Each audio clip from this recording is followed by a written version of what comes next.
오늘은 자매가 풍성하신 하나님 책 69페이지 중간 부분부터 살펴보겠습니다.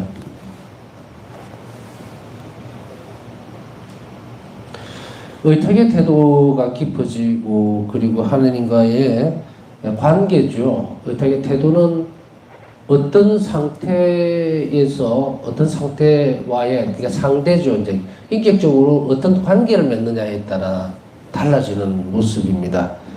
하느님과 우리의 관계에 있어서는 의탁하는 관계가 되어야 된다는 거예요.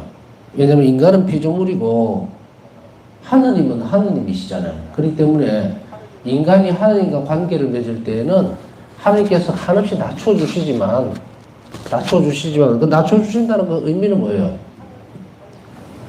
뭐 쉽게 표현하면 받아 안으려고 하는 거예요. 어린아이를 받아 안으려고 하기 때문에 여기에 적극적인 태도가 필요하죠. 그죠? 도망을 간다든지 뭐 몸을 뺀다든지 아니면 고집스럽게 뭐 안기지 않으려고 하면 그 안을 수가 없잖아요. 그래서 우리가 볼 때의 어떤 관계의 문제들을 우리는 형성을 해 나가는데 살면서 하느님하고 우리와의 관계는 어떤 관계냐 이렇게 물으면 의탁하는 관계예요. 의탁의 관계예요. 그래서 의탁의 관계라는 말을 써도 무방한 것이 태도거든요. 내가 저 상대방이 드러낼 수 있는 행동들이나 모든 마음가짐이라든지 전체적인 것이 드러나는 그런 모습들이란 말이죠. 그렇기 때문에 그것을 매개로 해서 하느님과 내가 관계를 맺는 거예요. 관계를 맺는다는 것은 우리가 이제 이 부분에 대해서 세세하게 설명할 필요는 더 없을 거예요. 나는 저 사람하고 무슨 관계다 이러면 그 안에 내용물이 다 포함이 되거든요. 난 저 사람하고 부부다. 부부 관계다. 난 이 사람하고 형제 관계다. 그죠? 부모와 자식 관계다. 이 관계라는 굉장히 중요하죠. 규정을 딱 지어버린단 말이죠. 그랬을 때 우리는 예수님께 이제 어떻게 해야 되는가? 나는 예수님과 어떤 관계냐? 라고 했을 때 나는 정말 하느님을 아버지로 모시고 이런 부자 관계, 또 아들과 아버지의 관계를 우리가 부자 관계라고 그러잖아요. 부자다, 가난하다 그런 관계가 아니고 부자 관계, 아버지와 아들. 그 관계다라고 했을 때 그 안에 많은 것이 포함이 되어 있는데 부자 관계라면 그 안에 굉장히 많은 태도들이 포함이 되어 있어요. 아버지이기 때문에 믿어야 되고 신뢰해야 되고 그 아버지의 선하심을 내가 받아들이는 태도가 돼야 되고 사랑이 주고 받고 이렇게 또 되는 그런 거죠. 총체적으로 이렇게 이루어지는 것을 얘기를 하는데요. 그렇게 규정을 짓고 또 그 방식을 내가 선택해서 이렇게 봤을 때는 이제 나는 아버지와 아들과 그런 관계다, 부자 관계다라는 그런 문패 같은 아주 추상적인 그런 개념으로는 실질적인 관계는 안 이루어진다는 얘기예요. 이 말을 다시 이야기하면 이런 식으로 앞에 이야기했던 나는 부자 관계는 하느님 아버지 이러면서도 도대체가 아버지 나와의 관계 안에서 뭔가 매개체가 있어야 되는데 그걸 하나도 없다 이게 내 태도가. 하느님을 아버지로 믿는다면 내가 자식이라면 어떻게 드러나야 돼요. 자신이 신혼의식이라 그래요. 그죠? 그 태도를 드러내야 돼. 나는 아버지를 증언하기 위해서 나는 하느님의 아들이라고 하는 양자지만 아들이라고 하는 그것을 드러내기 위해서는 행위가 누가 보더라도 하느님다워야 돼요.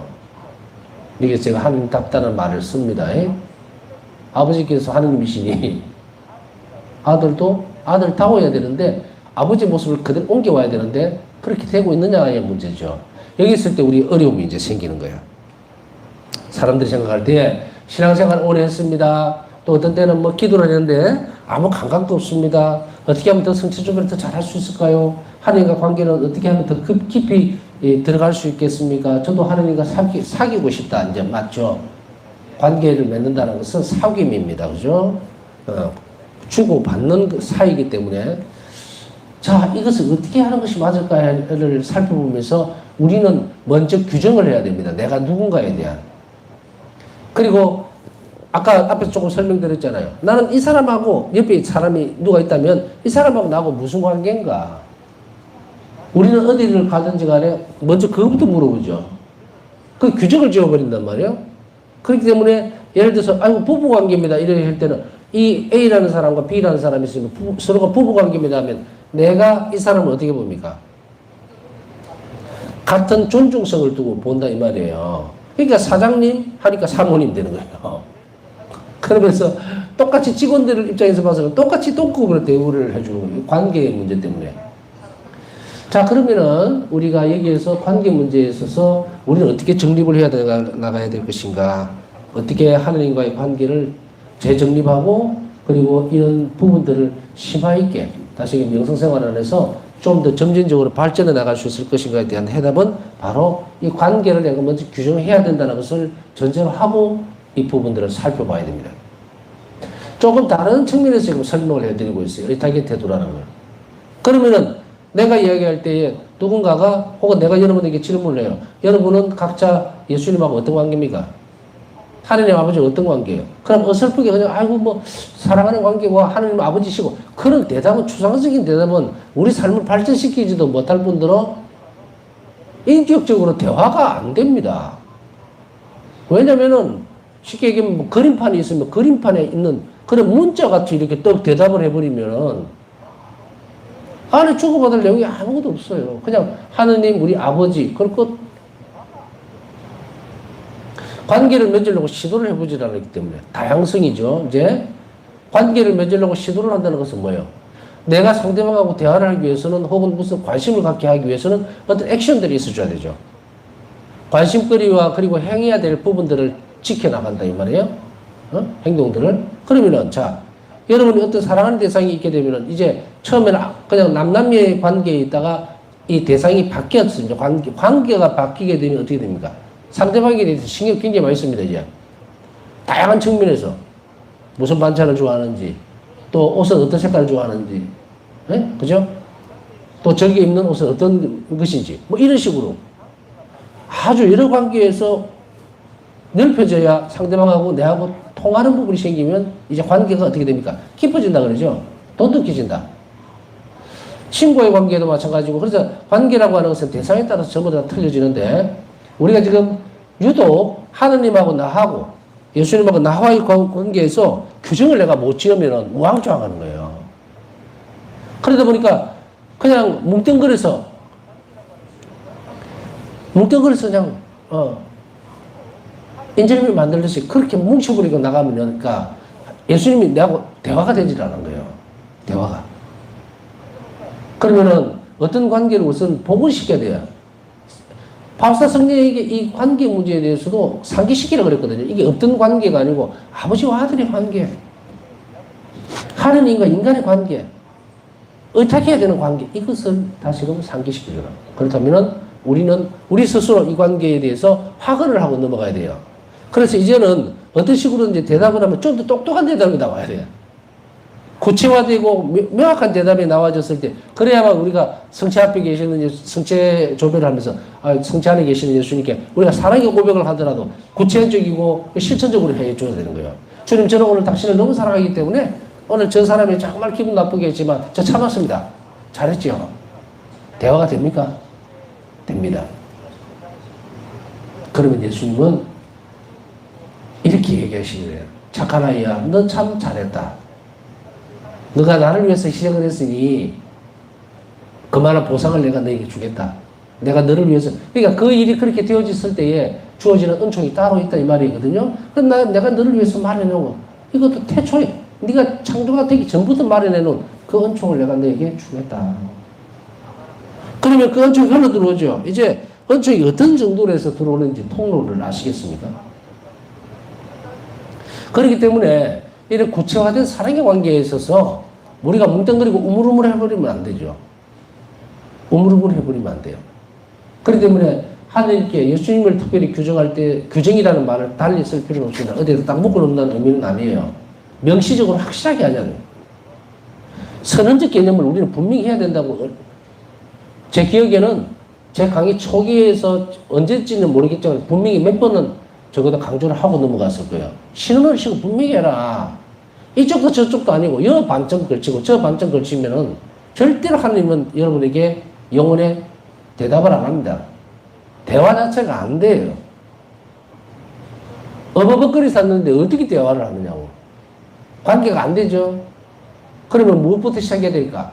이때 자 이제 정리합니다. 예수님 저는 당신께 의탁합니다. 예수님 저는 오로지 제 삶을 당신께 맡겨드리고 그렇게 살랍니다 라고 했을 때의 관계의 중심부가 딱 서죠. 이제 하느님과 나는 의탁하는 관계예요. 하느님이 나에게 의탁하는 게 아니고 내가 의탁하는, 추상적인 것에서 구체화적으로 넘어갔죠. 그렇게 되면 내가 무엇을 해야 될 것인가를 굉장히 빠르게 찾아낼 수가 있어요. 그 과정을 지금 배우고 있죠.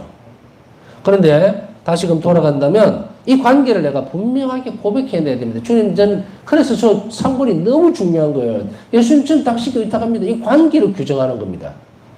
관계를. 그래서 여러분들 그 3번에 대해서 설명해 줄 때 얘기했지만 의탁을 상기시키는 거예요.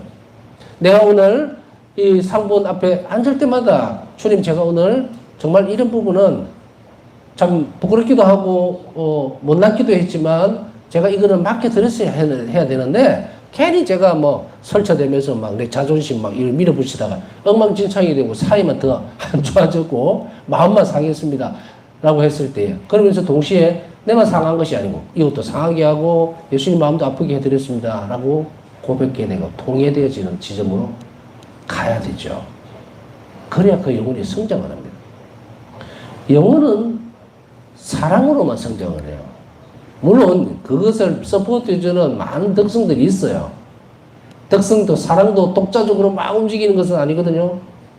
물론 속성 부분으로 보면 따로따로인 것 같지만 본질적인 부분에서 쓰는, 본체가 한 분이시니까 여러 많은 속성들이 같은 본체이신 하나님을, 한 분이신 하나님을 딱 중심에 놓고 있잖아. 자, 너무 어리고 복잡한 부분으로 들어가려고 하는 것은 아니고요. 오늘 강의를 좀 더 심화시켜서 들어가려면 이 부분들에 대한 고백이 있어줘야 됩니다. 그래서 제가 여러분들에게 누차 얘기하지만 공부를 하면서 계속 고백해내야 됩니다. 고백해내야 된다는 것은 이 지금 이렇구나. 그러면 주님, 제가 이렇게 앞으로 살도록 도와주세요. 저는 이렇게 앞으로 이렇게 살랍니다. 이것이 저희가 원하신 길이었습니까? 나 오늘 처음 듣고 교육을 받았지만 이제 이 교육으로 받은 대로 나는 살랍니다. 그래서 예수님께 더 많이 의탁하는 그러한 하나님의 자녀로서 당신께 또 피조물로서 다가가도록 해주십시오. 변화가 일어나죠. 이 변화가 없이는 대화가 안 돼요. 대화가 안 돼. 그래서 이것을 흔히 이야기하면 이제 연애 시절로 이제 돌아가서 안 해본 분도 있고 또 해본 사람도 있고 이렇게 했죠. 저도 안 해봤으니까 모르겠고. 여하튼 그러나 관계의 깊이에서 차이들은 이렇게 있겠지만 그러나 유사성들은 있거든요. 유사성들은. 어떤 관계든 간에 어떤 적극적으로 부부로 발전해 나가는 그런 관계가 아니라 하더라도 세상을 살아가다 보면 어떤 대상이 좋아질 때도 있었고 또 좋아하는 마음을 가질 때도 있었고 다 있어요. 너나 할 것 없이. 그래서 그런 것들을 은유적으로 이렇게 유기적으로 이렇게 끄집어내면 그 감정이 조금 어떤 부분들을 알 수가 있다는 얘기예요. 그러면 아까 얘기했던 그 지점으로 돌아가게 되죠. 고백해낸다라고 하는 것과 또 그 사랑이 깊어질수록 대화가 굉장히 길어져요. 왜냐하면 많은 삶을 내 걸 주면서 나누면 그만큼 깊어지고 행복해지기 때문이라는 것을 알기 때문이거든요. 그러니까 영혼은 어떻게 움직이게 되는가? 바로 하나님께 내가 내어 맡기는 작업들을 계속 해줘야 되는데 그게 의탁의 태도니까 오늘은 적어도 이 성시간 하면서 주님, 저는 당신께 의탁합니다 라고 그냥 추상적인 무슨 뜻인지도 몰랐어. 그런데 이제는 누가 묻더라도 제가 질문을 가끔씩 하거든요. 비정하다가 그러면은 여러분은 예수님을 사랑합니까? 라면 막 사랑한다고 얘기하죠. 오늘 어떻게 사랑합니까? 물으면 우물쭈물 해본 적이 없으니까 이제는 정확하게 대답을 해요. 예수님과 저는 의탁하는 관계입니다. 저는 끊임없이 예수님께 의탁하고 예수님은 제 의탁하는 그것을 받아주시는 분입니다. 확실해지죠. 명제가. 그래 돼야만 의탁하는 태도를 조금 더 예수님 마음에 들도록 더 많은 부분들을 애를 쓰는 거예요. 그렇게 함으로 인해서 자신은 없어지고 오직 주님께서 무엇을 원하시는지만 찾게 된다는 게 지금 이 의탁의 태도를 배워나가는 과정이거든요. 그 선에 있어요. 그렇기 때문에 이 부분에 있어서 우물쭈물해버리면 안 돼요. 의탁의 태도는 결국은 바로 이 의탁의 태도가 이웃에게 대한 자비로 그 사랑으로 계속 변화가 되어질 때에 뭐가 된다? 영혼은 하느님께로 향하게 돼요. 개방성이 돼야만 대화가 된다 이 말입니다. 쉽게 얘기하면 주님께서 나에게 뭘 원하시는지, 내 영혼에 사시면서 나에게 어떤 말을 건네시는지 여기에 달려있는 거예요. 이렇게 본다면 우리가 가지고 있던 기초적이거나 아니면 주워 들었던 이야기들 이런 것들은 다 아니라는 것을 아시겠죠. 뭐. 참으로 성인들의 모습들을 보면 하나님과의 일치와 진정한 대화라고 합시다. 만남, 관계를 맺는 것 보면 전부 영혼 안에서 이루어지는 대화예요. 귀로 듣는 게 아닙니다. 눈으로 보는 게 아니에요. 이것은 거드는 상태일 뿐.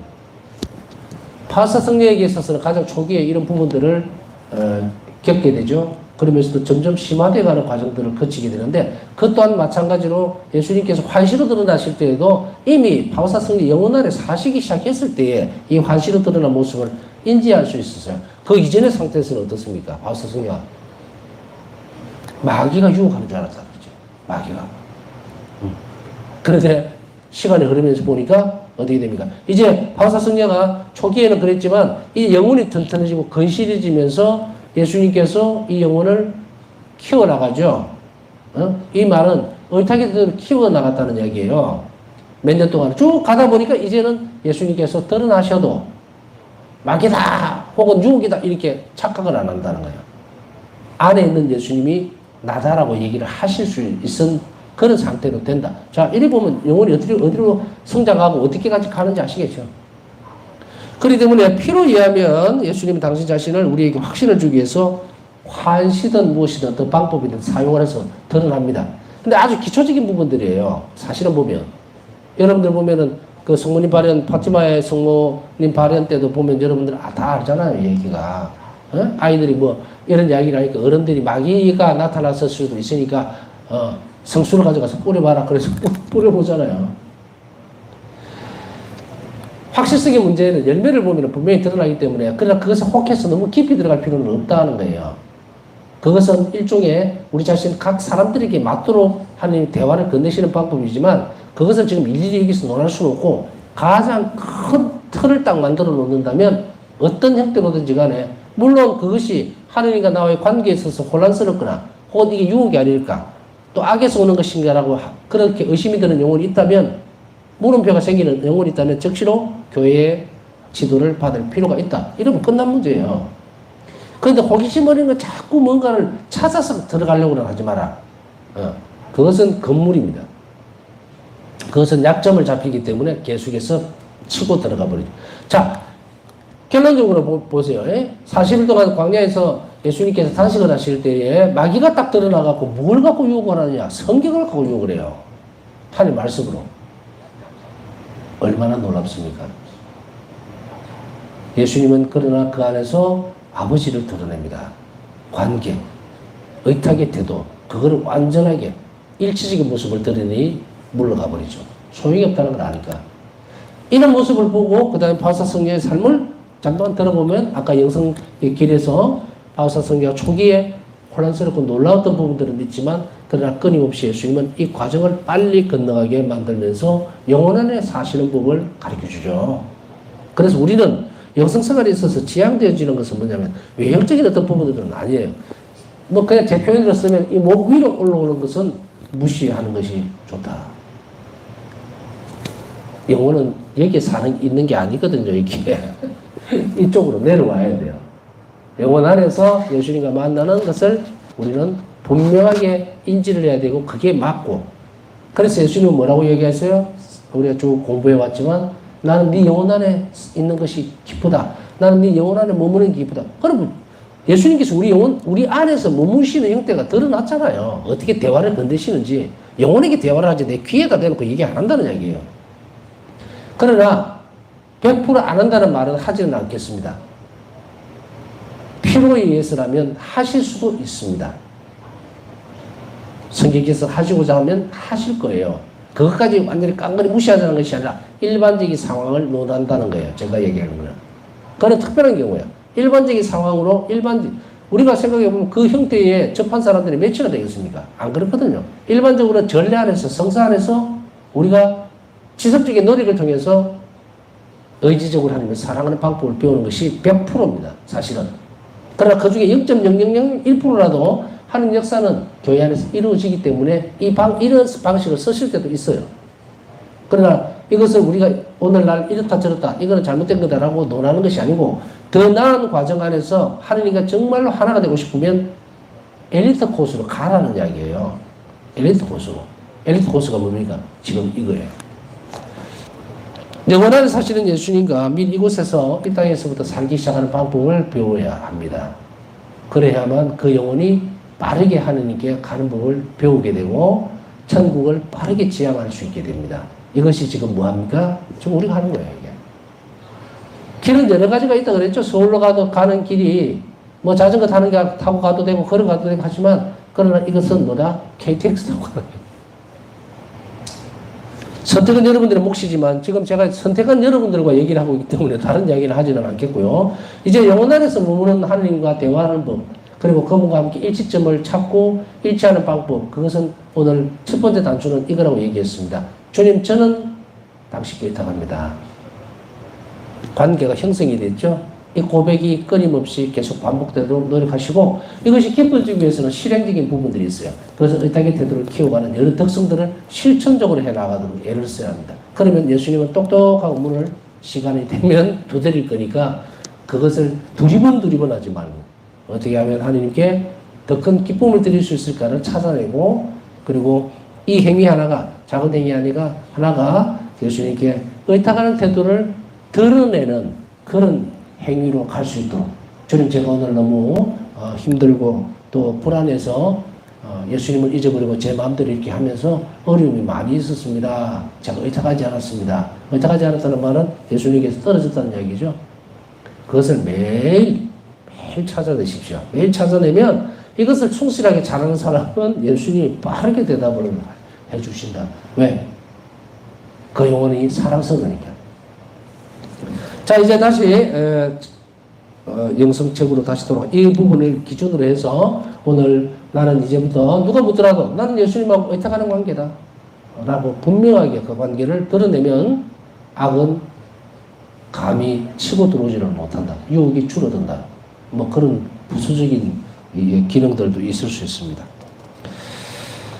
자, 의탁의 태도를 형성하고 성장시키는 기초는 한 자매의 신비를 아는 지식과 자, 여러분들은 아주 복이 많다 그랬잖아요. 한 자매 신비를 아는 지식을 가르쳐 줍니다. 이것은 교회의 권한으로 가르쳐 주는 거예요. 제가 만들어낸 것도 아니고, 제가 연구해서 나온 결론을 여러분에게 주는 것도 아니고, 적어도 예수님께서 이 자매 신심에 대해서 모든 보화들을 자매 성모 순례의 폴란드에 그곳에 맡겼듯이 그곳에 수도꼭지를 딱 갖다 대고 털어서 그걸 여러분들과 나눠주는 거예요. 그러니 여러분들은 최선을 다해서 지속적인 이렇게 노력들을 계속 하셔야 되는데 어려움이 없잖아 있을 수 있습니다만 나는 강의 들으니까 뭔지 잘 모르겠어라고 하더라도 실망할 필요는 없어요. 계속해서 들으셔야 돼요. 이건 신학 공부라고 얘기했죠. 그렇기 때문에 신학적인 부분들은 계속 듣지를 않으면 익숙해지지 않으면 귀에 잘 안 들어옵니다. 그래서 여러분들이 계속해서 듣다 보면 저 말은 그래 이 말이었어 라고 분명하게 들어올 때가 있을 거기 때문에 바로 이런 한 자매의 신비라는 지식 그 다음 일상생활에서 그 신비를 관상하는 것이다. 일상생활 속에서 그 신비를 관상하는 것이 아까 이야기했듯이 의탁하는 태도를 자꾸 키워나가는 거예요. 의탁하는 태도는 얘가 일상생활을 하면서 이 작은 일도 나한테 맡기고 있네 이거예요. 그 이야기는 달리 이야기하면 주님 저를 도와주십시오 이 말이거든요. 저는 이 일이 너무 어렵고 힘들고 고통스럽습니다. 제 힘으로는 할 수가 없을 것 같습니다. 그러니 주님의 은총으로 저를 도와주세요 라고 하는 것이 의탁의 태도. 그러면 하는 자비가 들어오죠. 그래서 모든 일을 자기 스스로 결정하고 내 마음대로 막 해나가는 과정이 아니고 끊임없이 주님과 상의하고 저를 도와달라고 움직이는 것. 그래서 며칠 전에도 말씀드렸죠. 얼마 전에도 내가 할 수 있는 거 많아. 내가 할 수 있는 일은 뭐냐? 의탁하는 것밖에 없어요. 그래서 우리가 내 몸에 붙어있는 육신이라 하더라도 그렇잖아요. 등이 건지럽다고 내가 발을 들어 올려서 등 긁을 수 있습니까? 없어요. 내 몸에 붙어있으면 내 마음대로 안 돼. 이거는 너무도 쉽게 구별을 하잖아요. 이거는 안 돼. 더 이상 요 손까지는 못 가. 알면서 하나님과 나와의 관계에서는 왜 그러느냐. 자, 조금 이제 우리가 생각할 수 있는 걸 구체적으로 약간 늘려봤습니다. 의탁의 태도를 실천해 나가는 데 있어 파우스타 순례는 기도와 고행 같은 다른 방법들도 활용을 했습니다. 다양한 방법들을 부지런하게 써야 됩니다. 예수님을 빨리 뵙고 싶고 예수님과 더 깊은 대화를 하고 싶고 이 말은 뭡니까? 내가 뭐 예수님께 뭐 참새같이 쪼갈거리기를 바라는 거 그거 아니잖아요. 그죠? 그게 아니라 예수님께서 나를 방문해 주시고 나를 격려해 나를 위로해 주시고 나와 함께 있어주는 그 관계의 문제죠. 그걸로 인해서 인간의 영혼은 한없이 행복해질 수 있으니까 그것을 위해서는 뭐야? 부지런히 움직여야 된다. 삶에. 이것이 나중에는 24시간 될 때까지 해야 되는데 그 부분을 지금 이야기하고 있어요. 실천하는 것에 있어서. 그러면서도 동시에 내가 조금 더 빨리 가야 되겠다라고 이야기를 하면 어떻게 돼요? 마치 이런 것이 되면 안 되겠죠. KTX 기차를 타고 가는데 내가 좀 더 빨리 가고 싶다고 해서 기차에서 빠르게 막 혼자 자리에 앉아있지 않고 걸어서 간단 말이에요. 그러다 빨리 도착합니까? 아니죠. 그러니까 이것을 잘 살펴보고서 하는데 그러나 어느 부분에 있어서는 내가 이 방법들을 분명히 써야 합니다. 예컨대 내가 주님께 의탁을 하고 또 이웃에게 자비로운 태도를 키워나가려고 그러고 공부도 이제 지성적으로 공부도 해보려고 그러고 반복해서 뭔가를 실행을 하려고 하는 어려움에 부딪히는 경우가 있죠. 아, 너무 힘들어. 이게 왜 내만 힘든 건가? 왜 자꾸 이게 못하게 되는 그런 상황, 막히게 될 때, 그때는 다른 방법을 써야 됩니다. 그대로. 그냥 계속 그렇게 하면 안 돼요. 그런 태도를 가지는 사람은 자칫하면은 이게 문을 밀어야 열리는 문을 계속 잡아당기는 거하고 똑같습니다.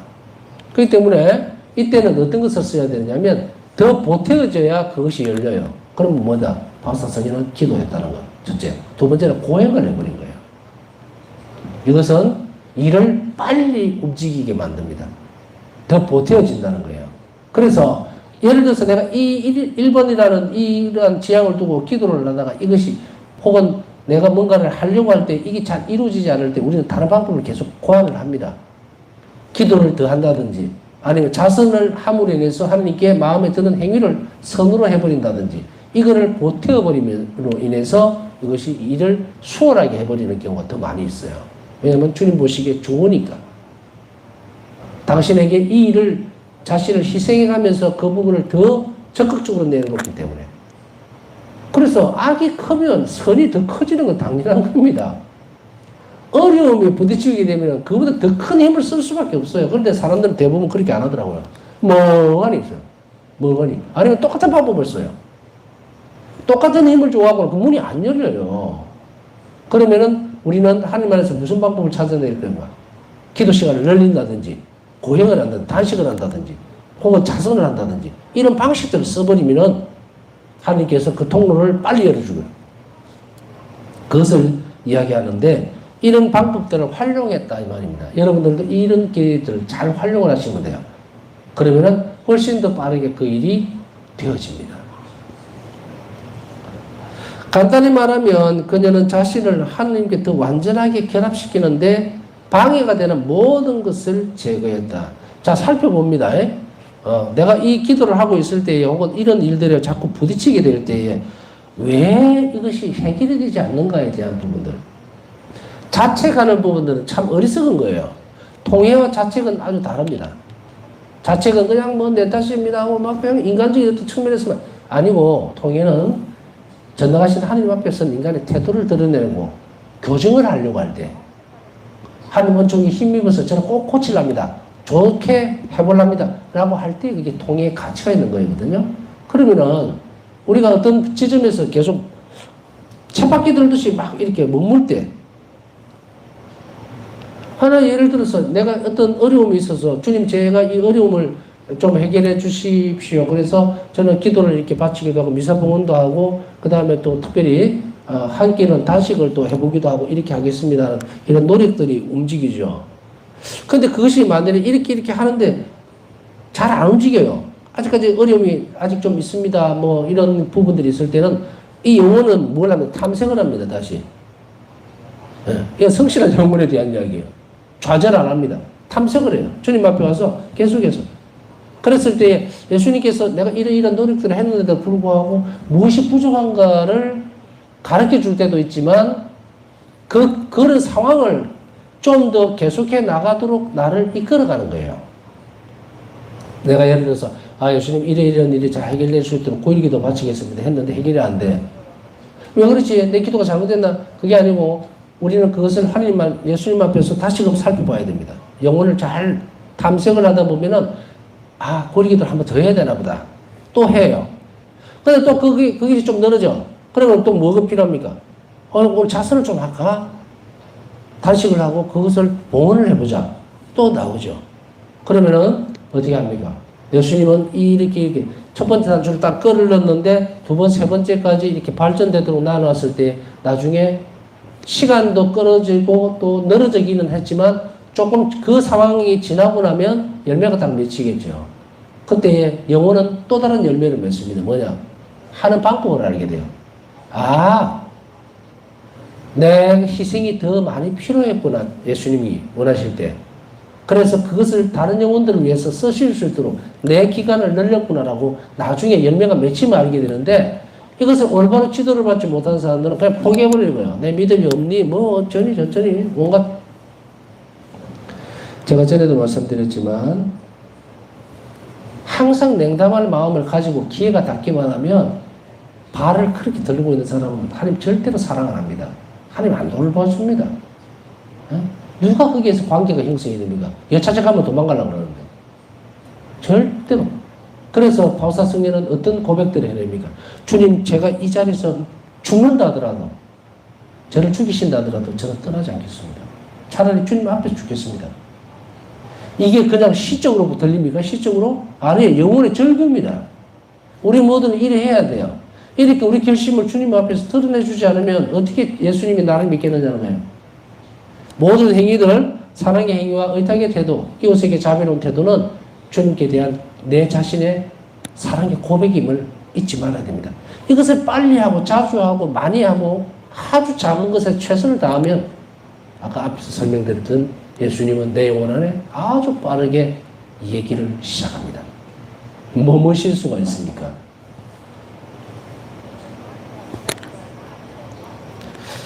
자, 앞에서 설명드렸던 부분들을 좀 부연을 해드렸지만 이제 오늘 우리는 아까 이야기했듯이 예수님과 나하고 관계를 잘 정립해야 된다.